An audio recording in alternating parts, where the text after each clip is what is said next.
Hello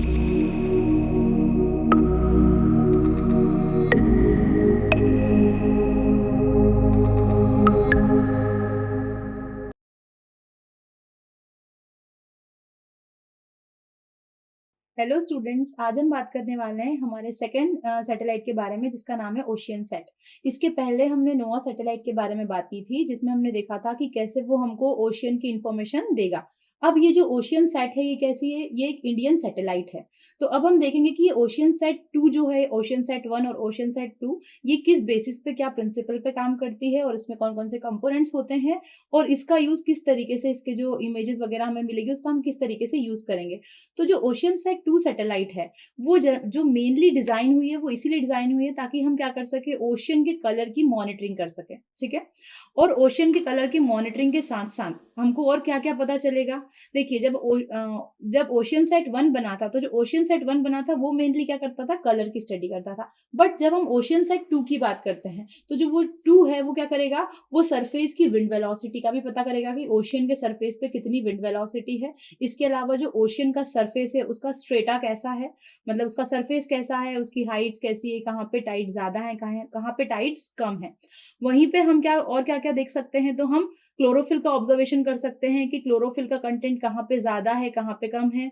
इसके अलावा हम प्लैंकटॉन्स ब्लूम है या फिर एल्गी है, एल्गी का कंसंट्रेशन कहाँ पे ज्यादा है, कहाँ पे कम है, वो पता लगा सकते हैं। इसके अलावा एटमॉस्फेरिक एरोसोल्स और सस्पेंडेड सेडिमेंट्स जो कि वाटर में होंगे, हम उसके बारे में भी क्या करेंगे, इसमें स्टडी करेंगे। मतलब ओशियन सेट जो 1 था, उसमें हम सिर्फ करते थे सिर्फ कलर की स्टडी, कि ओशन का कलर कैसा है, और उस कलर से क्या हमें बहुत सारी इंफॉर्मेशन मिलती थी। जैसे कि अगर ओशन का कलर डार्क ग्रीन कलर दिख रहा है, इट मीन्स हो सकता है कि वहां पे क्लोरोफिल कंटेंट क्या है, बहुत ज्यादा है।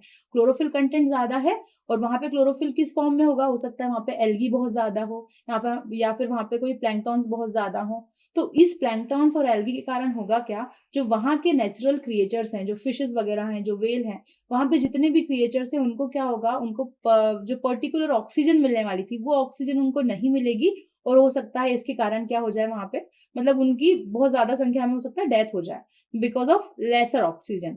तो इसकी स्टडी हम किसकी हेल्प से करेंगे, ओशियन सेट की हेल्प से करेंगे। तो हमने क्या क्या देखा, सस्पेंडेड पार्टिकल्स देखेंगे। इसके अलावा जितने भी क्रिएचर्स हैं, वो अच्छे से सांस ले पा रहे हैं या नहीं, वहां का ऑक्सीजन लेवल बराबर है या नहीं, वहां का टेम्परेचर ज्यादा या कम, कैसा टेम्परेचर है, वो भी हम क्या करेंगे, इसकी हेल्प से देख सकते हैं। तो चलिए हम देखते हैं इसका ओवरव्यू कि इस सैटेलाइट में हमें, मतलब इस सैटेलाइट में क्या क्या चीजें हैं। तो सबसे पहले अगर मिशन की बात करें, तो ये कौन सी कैटेगरी में आता है इसका मिशन, तो ये मिशन आता है climate and environment earth observation के कैटेगरी में। इसके अलावा इसकी लॉन्च डेट, ये कब लॉन्च हुआ था, ये 23 सितंबर 2009 में लॉन्च हुआ था। लॉन्च साइट क्या है इसकी, ये लॉन्च हुआ था सतीश धवन स्पेस सेंटर में, जो कि कहाँ पे है, श्रीहरिकोटा में सिचुएटेड है। इसके अलावा ये जो सैटेलाइट थी ओशियन सेट 2, इसका वेट कितना था, तो ये 960 केजी की थी, मतलब 1 टन से थोड़ी सी कम की थी। ठीक है, मतलब ये 960 केजी की थी। इसके अलावा ऑर्बिट पोलर सन सिंक्रोनस, इसका जो ऑर्बिट था वो कैसा था, पोलर सन सिंक्रोनस ऑर्बिट था इसका, मतलब ये पोलर ऑर्बिट पे घूमती थी, मतलब ये कैसा चक्कर लगाएगी, सर्कुलर चक्कर लगाएगी। जनरली जो भी हम एटमॉस्फेयर के लिए जो भी रहेंगी हमारी, क्या रहेंगी, जो भी एटमॉस्फेयर को पता करेंगी, जितनी भी सैटेलाइट्स, वो सब कौन से ऑर्बिट में काम करेंगी, पोलर ऑर्बिट में काम करेगी। और इसका स्टेटस क्या है, ये अभी भी मिशन में है। तो चलिए अब हम देखते हैं इसमें कौन कौन से मेन इंस्ट्रूमेंट्स लगे हुए हैं। तो इसमें कौन कौन से मेन इंस्ट्रूमेंट्स लगे हैं, इसमें पहला लगा है ocean colour meter. Ocean colour meter का शॉर्ट फॉर्म क्या है, ओसीएम। ओसीएम जो है वो क्या है, वो 8 बैंड मल्टी स्पेक्ट्रल कैमरा है। ठीक है, ओशियन कलर मॉनिटरिंग करने के लिए जो हमने कैमरा यूज किया है ओशियन सेट 2 में, वो क्या है, 8 बैंड मल्टी स्पेक्ट्रल कैमरा है, जो कि किस किस में काम करता है, विजिबल रेंज में काम करेगा, नियर इंफ्रारेड वेव में काम करेगा, और क्या करेगा, इसके अलावा थर्मल वेव में काम करेगा। इसके अलावा अगर इसके स्वाद की बात करें, मतलब ये कितना इसका एरिया है जो ये कवर करेगा, तो ये 1420 किलोमीटर का एरिया एक बार में कवर करता है। मतलब ये सैटेलाइट जो है वो अर्थ का कितने किलोमीटर कवर करती है एक बार में, कितना कवरेज ले पाती है, तो वो 1420 किलोमीटर एरिया को कवर कर लेगी। इसके अलावा नेक्स्ट अब हम देखेंगे इसका स्पेक्ट्रल रिजोल्यूशन कितना है। स्पेक्ट्रल रिजोल्यूशन मतलब कितने मीटर हाइट की हमको जो पिक्सल मिलने वाला है, उसका मिनिमम कितनी हाइट का, कितना उसका रहेगा विड्थ, तो वो रहता है 360 मीटर। ठीक है, अगर हम क्रॉस ट्रैक की बात करें तो 360 मीटर, और अगर हम अलोंग ट्रैक की बात करें तो 236 मीटर, ये क्या है, इसका स्पेक्ट्रल रिजोल्यूशन है। ठीक है, तो हमने पहला देखा इंस्ट्रूमेंट जिसका नाम क्या था हमारा ओसीएम, ओशियन कलर मॉनिटरिंग, जिसमें क्या है मल्टी स्पेक्ट्रल कैमरा लगा है। और ये मल्टी स्पेक्ट्रल कैमरा का काम क्या है, वो कलर को मेजर करना। और वो किसकी हेल्प से मेजर करेगा, उसमें इतने सारे स्पेक्ट्रल बैंड्स लगे हैं जिसकी हेल्प से हम माइनर माइनर कलर्स को भी डिटेक्ट कर सकते हैं। नेक्स्ट जो है हमारा सेकेंड इंस्ट्रूमेंट, इसका नाम है स्कैनिंग स्कैट्रोमीटर, इसको हम शॉर्ट फॉर्म में बोल सकते हैं स्कैट, SCAT स्कैट। तो SCAT स्कैट जो है वो क्या है, एक माइक्रोवेव डिवाइस है। ठीक है, एक्टिव माइक्रोवेव डिजाइन है, जो कि किसने डेवलप किया है, ये इसरो ने डेवलप किया है।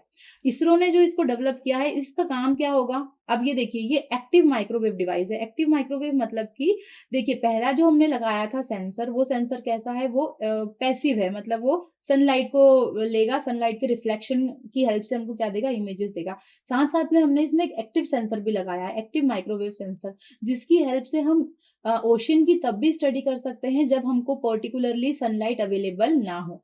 और इसको किसने डिजाइन किया है, किसने डेवलप किया है, इसको इसरो ने ही डेवलप किया है।